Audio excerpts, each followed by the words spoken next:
आज आपण जेव्हा स्वामींना अनन्य तळमळ भावनेने प्रार्थना करतो, स्वामी माझं अमुक काम पूर्ण करा, तेव्हा त्याच क्षणी स्वामी आपली प्रार्थना ऐकून संपूर्ण विश्वाला आपल्या इच्छेच्या पूर्णतेसाठी कामाला लावतात.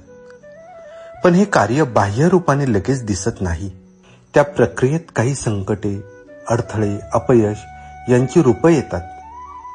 याच प्रसंगांना स्वामींचा प्रसाद मानून आनंदाने स्वीकारणं हेच कृतिशील विश्वासाचं लक्षण आहे. स्वामी आपल्या मागण्या पूर्ण करत आहे हे ठामपणे मानून संकटातही पुढे चालत राहणं म्हणजे खरा भक्त. हे संकट म्हणजे परीक्षाच नव्हे, तर स्वामींचा आपल्यावर असलेला विशेष प्रेमाचा स्पर्श आहे.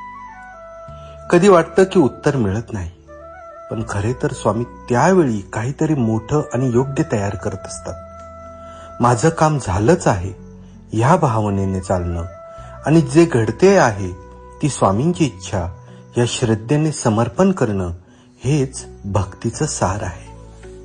स्वामींना कृतिशील विश्वास फार प्रिय आहे, कारण तो विश्वास फक्त शब्दात नाही तर वागण्यात, चालण्यात आणि संकटातही दिसतो. हा विश्वास म्हणजे अंधारातही दिवा घेऊन वाटचाल करणं. जो हा विश्वास धरतो स्वामी त्याच्या सर्व इच्छा पूर्ण करतात. शेवटी हेच तत्व लक्षात ठेवा. स्वामींना प्रार्थना करा आणि त्यानंतर संपूर्ण समर्पणाने कृतिशील विश्वास ठेवा, कारण तुमच्या मागणीचं उत्तर देणं हे आता त्यांच्या हातात आहे. आणि स्वामी कधीच आपल्या भक्तांना रिकाम्या हाताने परत पाठवत नाही. स्वामी कधीच आपल्या भक्तांना रिकाम्या हाताने परत पाठवत नाही. बोला श्री स्वामी समर्थ महाराज की जय.